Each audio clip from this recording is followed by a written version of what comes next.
Assalamualaikum warahmatullahi wabarakatuh. Selamat pagi, salam sejahtera buat kita semuanya. Pertama-tama saya ucapkan terima kasih kepada Pogi cabang Sulawesi Selatan yang telah mengundang saya untuk berbicara pada forum yang sangat eh, bagi ini. Dan mohon maaf saya tidak bisa hadir eh, langsung di Makassar oleh karena ada acara yang sama di kota Palembang, Sumatera Selatan.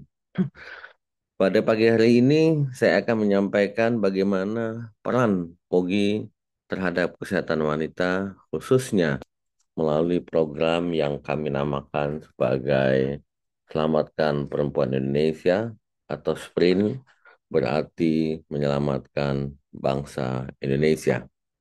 Sekilas, tentu kita sudah tahu bahwa POGI saat ini memiliki anggota kurang lebih 5.600 dengan POGI cabang berjumlah sekitar 36 atau maaf 36 POGI cabang pada 38 provinsi.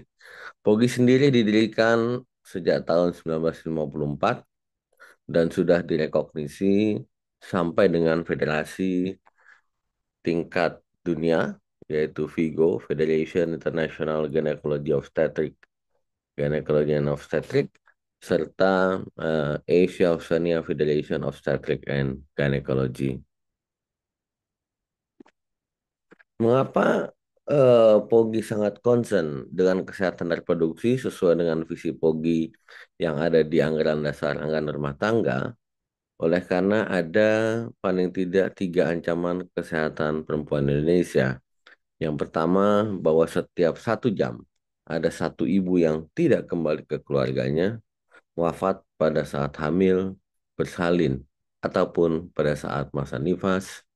Kemudian setiap 25 menit, ya seorang perempuan wafat akibat kanker serviks, dan adanya beban ganda perempuan, di mana perempuan saat ini di Indonesia bukan saja menjadi penopang ekonomi, tetapi juga perempuan bertanggung jawab terhadap kesehatan reproduksi bagi dirinya, dan yang masih cukup menyedihkan adalah tingginya angka kelahiran remaja, perkawinan di bawah 18 tahun, angka kematian ibu yang masih 189 per 100 ribu, tingginya angka unmet need KB, serta total fertility rate di Indonesia yang saat ini sangat bervariasi antara satu provinsi dengan provinsi yang lain dengan angka rata TFR 2,18. Apa artinya? Artinya ada provinsi yang angka total fertility rate-nya di bawah replacement level,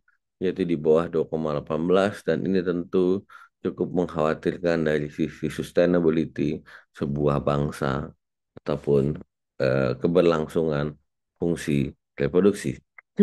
Di sisi yang lain, penyakit tidak menular termasuk kanker serviks ya juga cukup tinggi di Indonesia. Oleh karena itu, bagaimana POGI menyikapi angka-angka atau situasi yang tidak baik dari sisi kesehatan reproduksi? POGI memiliki organisasi ya, yang terdiri dari 3 pimpinan kolektif kolegial, yaitu Ketua Umum, Ketua Kolegium POGI, dan Ketua Dewan Pembina POGI, yang bertugas bukan saja di dalam bidang kesehatan reproduksi, tetapi juga dalam bidang pendidikan dan juga dalam pembinaan etik serta profesionalisme. POGI memiliki 7 ketua bidang, kemudian 11 ketua Pokja, kemudian memiliki 5 himpunan dan 4 badan khusus, ya termasuk di dalamnya adalah Jaringan Nasional Pelatihan Klinik Kesehatan Reproduksi, dan juga ada 36 POGI cabang, ada program One POGI, ada koperasi POGI yang semuanya merupakan organisasi dengan tujuan untuk membangun kesehatan reproduksi perempuan Indonesia melalui penguatan anggota, yaitu secara kompetensi, etik, profesionalisme, kesejawatan, dan kesejahteraan. Inilah 14 program strategis POGI tahun 2025-2028 yang terdiri dari program Selamatkan Perempuan Indonesia, kemudian penguatan Pokja Nasional penurunan angka kematian ibu, pengembangan masif open online course, penguatan Pokja Jaminan Kesehatan Nasional, penguatan kolegium dan kolaborasi internasional, penguatan Inajok, program Papa Nasional dan One Pogi, penguatan Badan Kelengkapan Badan Khusus dan Pogi Cabang, Inspiring dan Empowering Society, Upskill Sekretariat, penguatan komunikasi digital, pelatihan kepemimpinan, penguatan kolaborasi pentahelix dan kewirausahaan. Bila kita melihat diagram atau grafik demografi ini, Indonesia pada tahun 2030 diperkirakan ya meningkat, terjadi peningkatan penduduk usia lanjut 15% dari penduduk Indonesia pada tahun 2020 diperkirakan memasuki usia lanjut.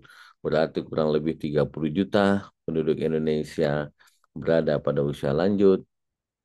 Sementara angka kelahiran menurun, inilah yang menjadi tantangan kita, terutama dari sisi kualitas sumber daya manusia, bagaimana kesehatan reproduksi dalam menyiapkan kehamilan, menyiapkan kelahiran, itu sangat penting untuk terhadap kualitas sebuah sumber daya manusia, khususnya Indonesia. Ya, grafik ini menunjukkan disparitas ya total fertility rate di Indonesia dari 2,79 sampai dengan 1,75. Tentunya ini mengharuskan agar provinsi-provinsi dengan angka total fertility rate di bawah 2,1, ya ada 6 provinsi paling tidak, ya kita harus berhati-hati dalam melakukan sosialisasi dan diseminasi program keluarga berencana. Bahwa keluarga berencana bukan saja berbicara tentang kontrasepsi, tetapi juga berbicara dengan bagaimana merencanakan sebuah keluarga. How to start the family. Dan tentu akan berbeda dengan provinsi yang angka total fertility rate-nya sangat tinggi. Kita berbicara kontrasepsi di sini. Oleh karena itu, program family planning sifatnya adalah personalized family planning yang harus diterapkan secara berbeda-beda di seluruh provinsi di Indonesia. Bila kita berbicara total fertility rate, ya, jumlah kelahiran, jumlah penduduk usia produktif, jumlah penduduk usia non-produktif, maka kita berbicara tentang ketergantungan rasio, ketergantungan atau dependensi rasio. Dan Indonesia yang memiliki rata-rata dependensi ratio sekitar 50%. Ya, pada saat ini kita melihat yang tertinggi, yang terbaik adalah Jakarta dengan 40%. Artinya setiap 100 penduduk usia produktif menanggung 40 penduduk usia non-produktif. Ya, bandingkan dengan Nusa Tenggara dan Papua, ini 59%, artinya setiap 100 penduduk Papua menanggung 59 penduduk usia non-produktif. Dan angka dependensi ratio ini akan sangat tergantung, akan sangat menentukan kemajuan sebuah negara. Kita bisa melihat saat ini di tahun 2025, angka kita sekitar 45%, mohon maaf tadi bukan 50. Ya, ini adalah angka dependensi ratio yang terendah. Ya, sesuai dengan hasil bonus demografi, keberhasilan Indonesia mengendalikan jumlah penduduk, menekan angka kelahiran dan mengontrol ya angka kelahiran sehingga menyebabkan angka ketergantungan rasio ketergantungan penduduk di Indonesia saat ini mencapai titik yang terendah sekitar 45%. Tetapi kemudian angka ini akan naik terus sampai dengan tahun 2040 dan 2045 oleh karena menurunnya jumlah kelahiran di Indonesia dan meningkatnya jumlah populasi usia tua. Itulah sebabnya ya Pogi sangat concern betul bagaimana penduduk Indonesia, para perempuan Indonesia yang menyiapkan kehamilan dengan baik, menjaga kehamilan dengan baik, mengawal persalinan dengan baik dan sehat, ya sehingga penduduk yang dilahirkan adalah penduduk yang sehat dan berkualitas. Ini tentu tercermin dari Human Capital Index negara kita yang saat ini masih berada di ranking 6. Ya, bersama-sama dengan Vietnam, kita tertinggal dengan negara Singapura, Malaysia, dan Thailand. Oleh karena itu, Pogi meluncurkan program yang kami namakan Sprint. selamatkan perempuan Indonesia. Mengapa sprint? Paling tidak ada 4 tantangan inti yang tadi sudah saya sampaikan di depan. Ya, AKI yang masih tinggi, mutu dan kesinambungan layanan yang bervariasi, literasi dan kepercayaan publik belum merata, kesenjangan wilayah dan akses layanan. Oleh karena itu, ya sangat penting bagi kita semuanya untuk melakukan peningkatan awareness masyarakat, raising public awareness, di samping kita meningkatkan dan memperbaiki kualitas layanan kesehatan masyarakat, memperbaiki kualitas sumber daya manusia kesehatan, dan yang paling penting adalah public raising awareness. Karena dengan adanya gerakan nasional, ya akan kita tindakan-tindakan, program-program pemerintah, program-program kita semua untuk meningkatkan kesehatan reproduksi dapat berjalan dengan baik. Ya, kita belajar dari bagaimana Indonesia bisa sukses mengatasi pandemi COVID-19. Ya, program inti sprint ya from womb to tomb, raising awareness dan sprint POGI certified. Inilah 3 pilar utama dari gerakan sprint POGI. Dan kami telah menyusun dashboard gerakan sprint ya dari sisi remaja, dewasa, prakonsepsi, hamil, salin dan pasca salin, pramenopause, dan menopause. Ya, teman-teman bisa melihat semuanya. Salah satunya adalah pengembangan modul edukasi siklus haid, organ reproduksi, dan kesehatan seksual, modul edukasi perencanaan keluarga, vaksinasi HPV dan MMR, kemudian screening dini kanker survei, suplementasi multiple micronutrien, kemudian peningkatan kualitas antenatal care terintegrasi, asuhan nifas dan keluarga berencana, ya sampai dengan sehat dan produktif saat menopause. Inilah dashboard dari gerakan sprint ya yang didukung oleh semua organ POGI beserta seluruh stakeholder yang melakukan kegiatan-kegiatan POGI untuk mendukung gerakan sprint. Kita punya talk show dan podcast, lokakarya, workshop, kemudian USG, pengembangan USG dasar panggul, in alarm, pengembangan antenatal care dan USG obstetrik terbatas untuk layanan primer, PONET, PONEK, APN, kemudian lokakarya kanker cervix, USG media dan lanjut, lokakarya ISR, dan seterusnya termasuk pertemuan ilmiah tahunan, badan khusus, himpunan, Pokja, maupun pertemuan ilmiah tahunan POGI dan kongres POGI. Kita sudah menyusun key performance indicator yang paling tidak terdiri dari 6 poin, yang mulai dari pengembangan modul, adanya kelas edukasi, kegiatan vaksinasi HPV dan MMR, program pencegahan anemia, deteksi dini masalah kesehatan remaja, pengembangan jumlah peer educator, kelas edukasi kesehatan, kegiatan konseling fertilitas, ya, asuhan nifas dan KB, ya sampai dengan kegiatan konseling sehat dan produktif saat menopause. Ada 6 kelompok besar dari indikator dari key performance indicator gerakan sprint yang kemudian kami coba menyusun dengan indikator-indikator pencapaian sprint yang saat ini masih dalam tahap finalisasi. Komponen utama ini ada edukasi kesehatan reproduksi dan pencegahan anemia. Kita bisa dilihat di sini penurunan angka kehamilan remaja, cakupan remaja putih mendapatkan suplementasi zat besi, sekolah dengan mode pendidikan reproduksi aktif.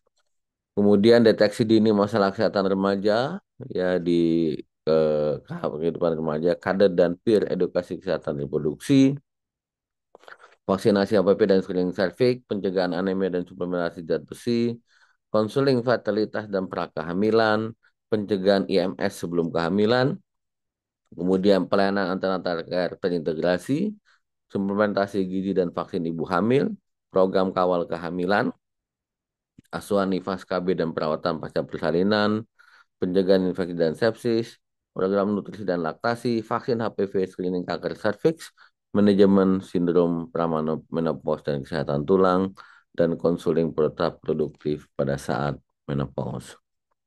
Ini adalah gerakan-gerakan untuk meningkatkan public awareness tentang kesehatan perempuan Indonesia.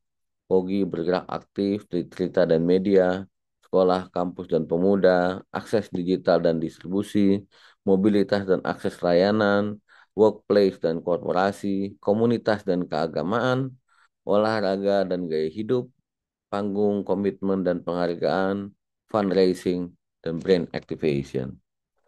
Kita juga akan meluncurkan program Sprinter. Sprinter adalah program duta dan influencer sprint yang menghimpun figur teladan, ya dokter Pogi, selebritis, kreator konten, pemuka komunitas, dan mitra korporasi untuk menggerakkan kesadaran dan tindakan kesehatan perempuan Indonesia terintegrasi dengan program inti sprint, kampanye, dan sprint Pogi Certified.